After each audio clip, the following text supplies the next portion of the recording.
Hi guys, I'm Shannon the Garden Girl from Georgina Garden Center. I have a philodendron here that I'm going to repot for a few different reasons. One, it's been in this pot for a bit and it has, silly me, put in a pot with no drainage. So I've been having a little bit of issues with the watering part of it. You can see the older leaves. I don't know if you can see there, hopefully you can see there, are spotted. And what I figured it was from was over the winter I was watering it too often, so it wasn't having a time to slightly dry out in between waterings, which is partly because there's no drainage, so it was just holding the moisture longer, and I wasn't checking it often enough. I was just assuming because my other ones needed water, this one needed water too, so I was getting some, I just call them water spots. It's not, it's just a result of it being too moist. So as soon as I stopped doing that, any new leaf that has come out since is spot free. So this one is, I believe it's a orange prince or something like that. You can see the new leaves come out really orange or pretty orange, and then as they mature they go a darker green and then this color green. And the stems stay a nice kind of dark red as well. So it's a very interesting plant. My second reason of wanting to replant this one is because it is getting yellow mushrooms growing in the soil, which the mushrooms, there's nothing wrong with the mushrooms. It's not going to hurt you or anything. Well, I wouldn't suggest eating them, but it's not going to hurt you and not going to hurt in the house. It's just from hot, humid, wet weather, which we've been having. And also could be a result because of before me keeping it so moist. Now it's hot and humid. In the house it's hot and humid. So I'm getting this fungus that's growing, and it's bright yellow, like mustard yellow or like sulfur yellow. And I was actually getting little mushrooms growing with, they almost look like little tiny fairy mushrooms.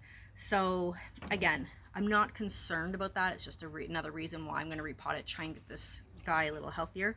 What I've been doing, because the fungus has been happening for a while, is I was just taking the fungus off the soil level and breaking the top of the mushroom off so the spores didn't spread.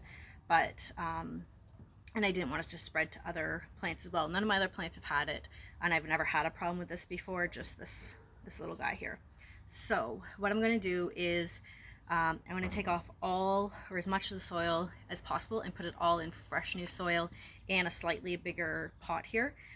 This one has drainage and has a built-in saucer in the bottom, so it's nice for being inside. If it didn't have a saucer, I would put it in a clear saucer just so it doesn't go all over the place when I do water. So I'm going to take this guy out.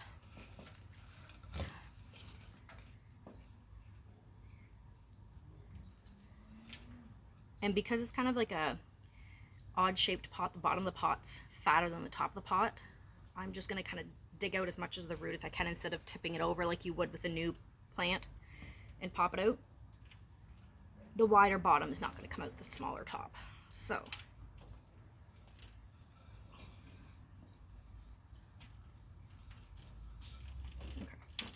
there's all his roots.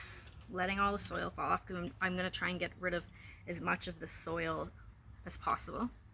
I'll try and show you, there's a little bit of fungus left in here. I don't think, no, the camera won't be able to get it because it's right underneath the plant here. I will post a photo of it. But I kind of don't want to, definitely don't want to touch it because I don't want to spread it to the other one. So rip off all the soil that's around it.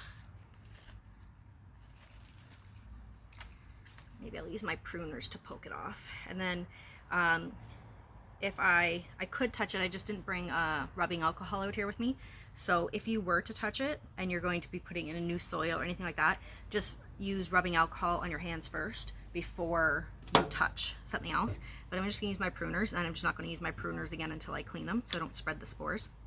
So I'm just going to take that out.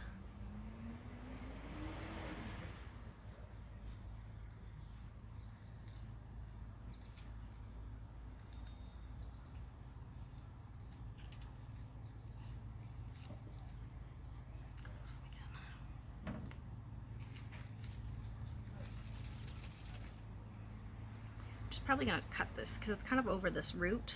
I'm just going to cut this root off just so it doesn't go into the new soil. And there's a little bit more in there. And I still might get a little bit in my new potting soil here when I transplant it. But knocking most of this off, I'm hoping to get rid of a lot of it. And again, not that it's a bad thing, and it's not manageable or anything like that. It just had to repot it anyway, so I thought, why not now? So, not left with much, that's okay. I'm hoping to, like, this will stun it a bit because I've done so much to it here. So it might not, it's been opening about a leaf, about every 2 months it's opened a leaf thereabouts. I only got it with a few leaves on it. So it might not do that, it might just be mad for a little bit, but it will be okay after a while. They're pretty resilient, these guys.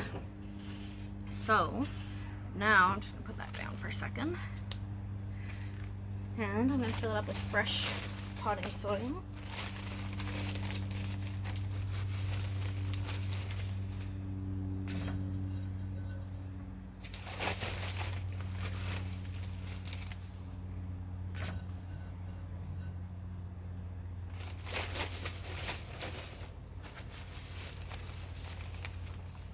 And when you're planting in a pot, always use potting soil, no matter what the plant is you're putting in.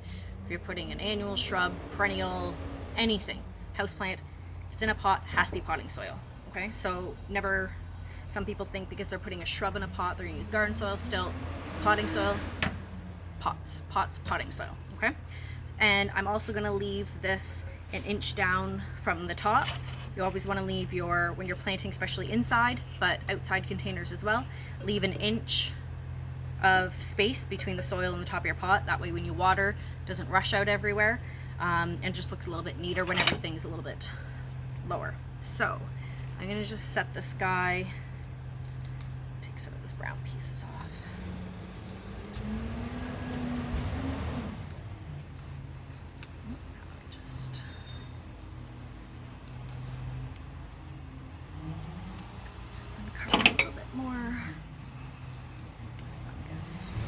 There's a little bit of fungus here on a piece of vermiculite, so I'm just knocking that out.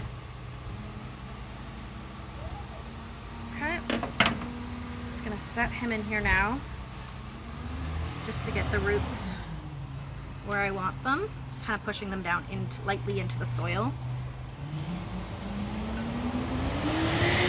Sorry, garbage truck, recycling truck going by.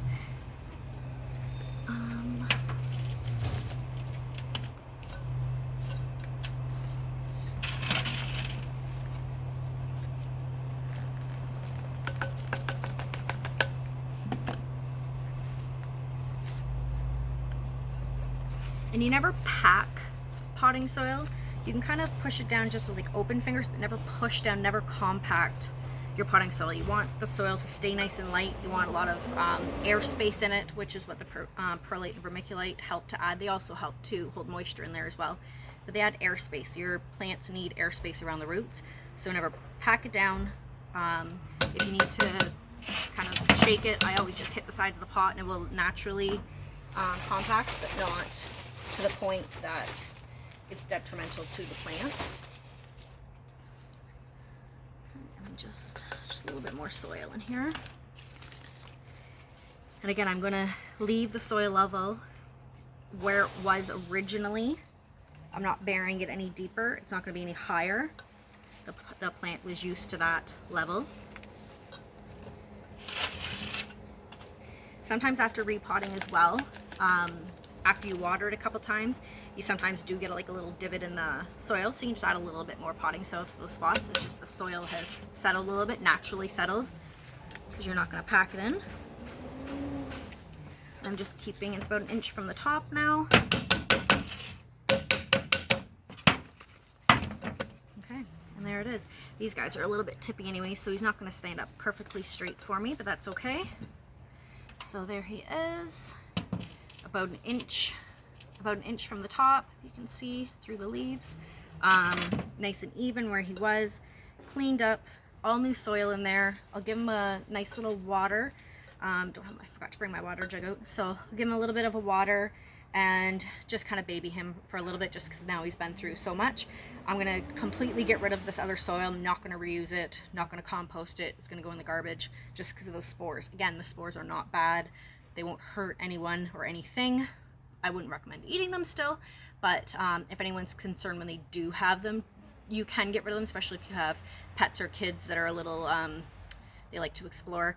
Again, just don't ingest the spore, but it's not going to do anything to your plants or the environment around or anything like that. It's unsightly. Who wants yellow mushrooms in their house growing in their pots? So anyways, guys, if you have any questions, let me know. And this again is I believe it's an orange Prince philodendron. And hopefully now it's going to be a little happier. Won't get the spots from me improperly watering it, and hopefully will continue growing now that it's in a new home. Have a great day, guys.